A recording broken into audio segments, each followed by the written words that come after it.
Transcription 90, speed 80 words per minute. Start. Now, there is another aspect of the rubber industry, namely the rubber producing industry, which has been entirely left out of the consideration of this bill, that is the rubber manufacturing industry. My honorable friend Mr. R.P. Sinha has rightly pointed out that aspect. We find that Indian rubber production has been consumed by the rubber manufacturing industry in India. So, here is the question of increasing Indian production. As with the tea trade, the question is of export. As yet, the structure of the tea trade and the trends of the tea trade are such that it is mainly dependent on export, and whenever there is any loss of export market, there is a hue and cry of a crisis. But in the case of the rubber industry, all the rubber produced in India is consumed by the rubber manufacturing industry in India. Rubber is a very important commodity, and this industry should also be developed here. There is a deficit in Indian production, so the government thinks of allowing import of rubber. If the production of rubber is increased by 27,000 tons a year, that will be consumed in India. That is all very true. So, my point is that in connection with the development of the rubber industry, we cannot leave the rubber manufacturing industry out of our consideration. These are closely connected with one another. Coming to the question of the rubber manufacturing industry, my friend Mr. R.P. Sinha has rightly pointed out that it is also dominated mainly by foreign companies. The rubber manufacturing industry in India produced various types of rubber goods from tires to waterproofs and other rubber materials. They produce tires and tubes, cables, general mechanical goods, including roofing, footwear, and so on. But the predominant position is the in the rubber manufacturing industry is occupied by Messrs.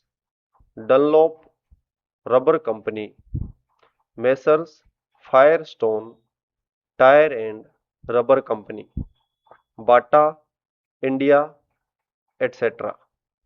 And from the figures which have been given in the report of the Indian Tariff Board, it is seen that the average total consumption of rubber is distributed among a large number of small industries.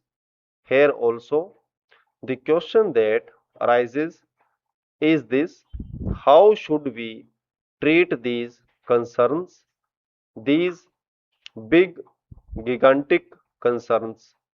Sir, I have not studied the condition of labor in these industries of Messrs. Dunlop, Firestone, and Goodyear Company. Therefore, just now I am not in a position to give you the picture of their condition. But the question is that from the price of rubber in India in relation to the world price of rubber, these people are mostly benefiting.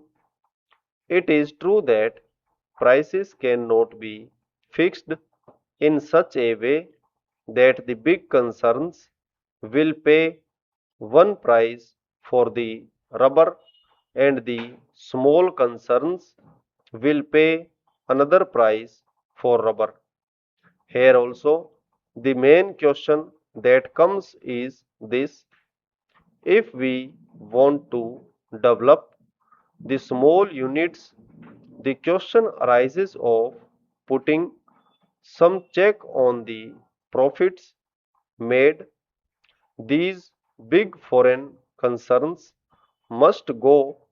It is they who are taking all the advantage of the present position in India. About that aspect, I find that there has been no mention in the bill and there was no indication in the speech of the Honorable Minister for Commerce. Then, lastly, I would like to say that here also the government has taken the power to appoint the chairman and is going to reconstitute the board. The same remarks which I made in connection with the chairman of the coffee board are valid here. If it is the intention of the government to break the domination of the foreign rubber growers or big rubber growers in the rubber board, I think it will be circulated to honorable members later on. Let there not be any foreign representation on the board.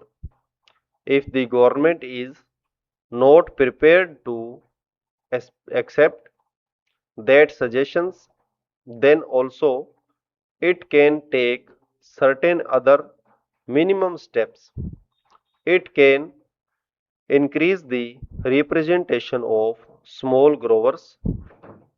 It can increase the representation of labor.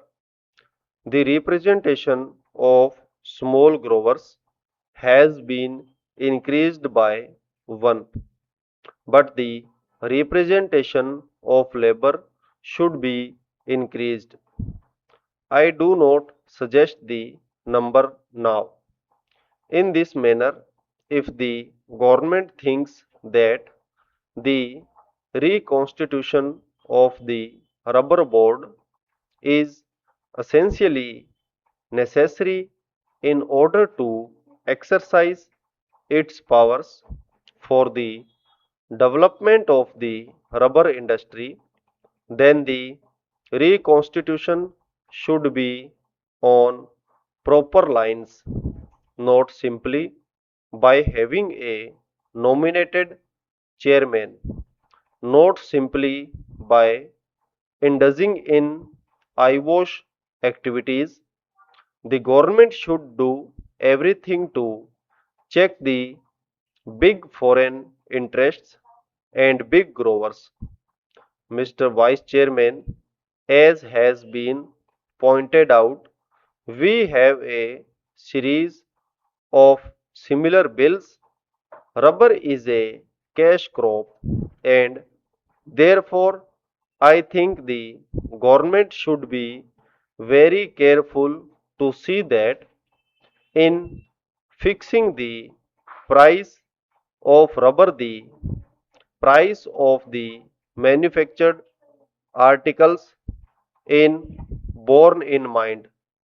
The honorable member who preceded me has pointed out that the rubber manufacturers are mostly foreign firms and the figures that he has given are really staggering.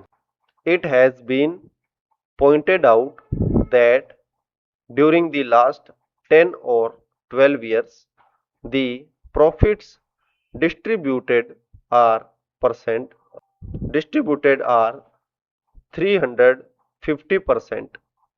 That means the original 1 crore of rupees have received 3.5 crores of rupees as profit.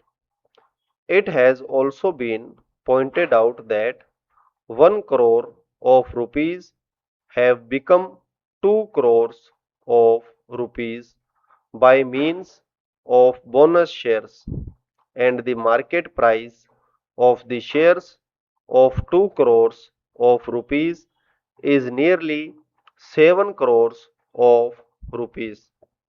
That means that the original 1 crore of rupees become 10 crores of rupees in our country. The foreigners are multiplying their profits.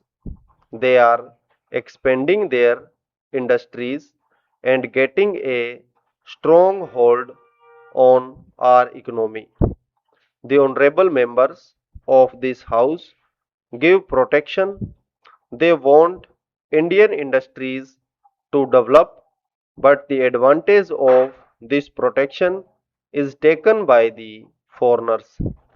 They set up factories in our country, and if at all some money is brought from outside, in it multiplies tenfold.